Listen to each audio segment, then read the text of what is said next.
নমস্কার বন্ধুরা, সবাই কেমন আছো? আশা করি সবাই খুব ভালো আছো। তুলির শর্ট অ্যান্ড কুকিজে সবাইকে স্বাগত জানিয়ে আজকে একটা নতুন পর্ব নিয়ে ফিরে আসছি।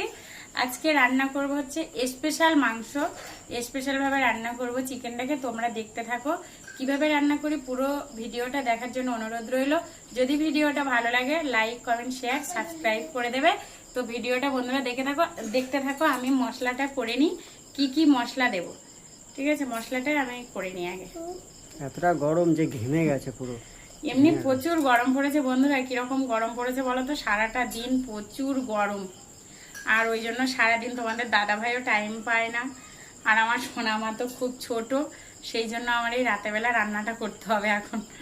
তো দেখতে থাকো পুরো ভিডিওটা, দেখলে অবশ্যই ভালো লাগবে। বন্ধুরা দেখো, এখানে আমি স্পেশাল মাংসের জন্য কি নিয়েছি: গোটা গরম মশলা, 2টো কাঁচা লঙ্কা, 4টে শুকনো লঙ্কা, তেজপাতা, পেঁয়াজ কুচি নিয়েছি, আদা কুচি নিয়েছি, রসুনটা ছাড়িয়ে নিয়েছি, আর টমেটো। আমি কড়াইতে তেল দিয়ে দেব। এবার তেলটা গরম হয়ে গেলে আমি একে একে ওতে দিয়ে দেব। এবার আমি দিয়ে দিচ্ছি হচ্ছে গোটা গরম মশলা, শুকনো লঙ্কা দিয়ে আমি এটাকে ভালো করে এরকম করে নাড়তে থাকবো। এইবার আমি ওতে দিয়ে দেবো গোটা রসুন। রসুনটা দিয়ে আমি আরেকটু নেড়ে নেব। এবার আমি ভাজা মশলাটা, যেটা আমি ভেজেছি, ওইটা আমি মিক্সিতে নিয়ে নেব।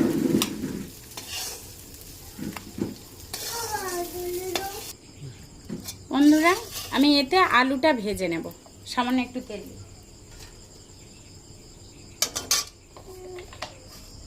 আলুটা দিয়ে দিচ্ছি। আলুটা ভাজা হতে থাক, এদিকে আমি মিক্সিতে ওটা বেটে নিই। আমি মিক্সিতে যে মশলাগুলো ভেজেছি ওগুলো নিয়ে নিয়েছি। এবার আমি বেটে নেব। আমার তো আলুটা ভাজা হয়ে গেছে, এবার আমি আলুটা তুলে নেব। আর যে মশলাটা আমি করে, ফিনিশিং মশলা হবে এরকম, এই মশলাটা আমি মাংসে দিয়ে দেব।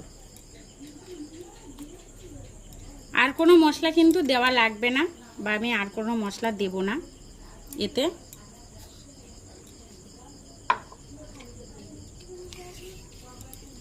আর কোনো মশলা দেব না। এই মশলাটাই আমি সুন্দর করে কিন্তু এই মাংসটাকে ধুয়ে রেখেছিলাম বন্ধুরা, এই মশলাটাই দেব। এতে হলুদ টলুদ সব দেওয়া আছে, আর আমার কোনো মশলা দেওয়া লাগবে না। পরিমাণ মতো তেল দিয়ে দিয়েছি, কালার এসছে।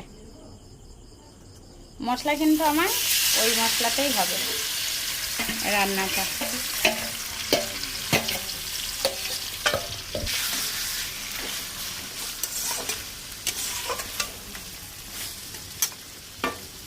বন্ধুরা দেখো, আমার কিন্তু মাংসটা কষা হয়ে গেছে।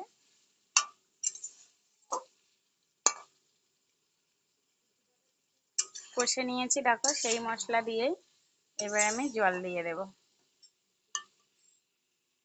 বন্ধুরা দেখো, যে জলটা ছিল ওটাই কিন্তু আমি দিয়ে দিয়েছি। আর কোনো মশলা আমি দেব না। এটাকে এবার মিডিয়াম ফ্লেমে রেখে জাল করে নামিয়ে নেব।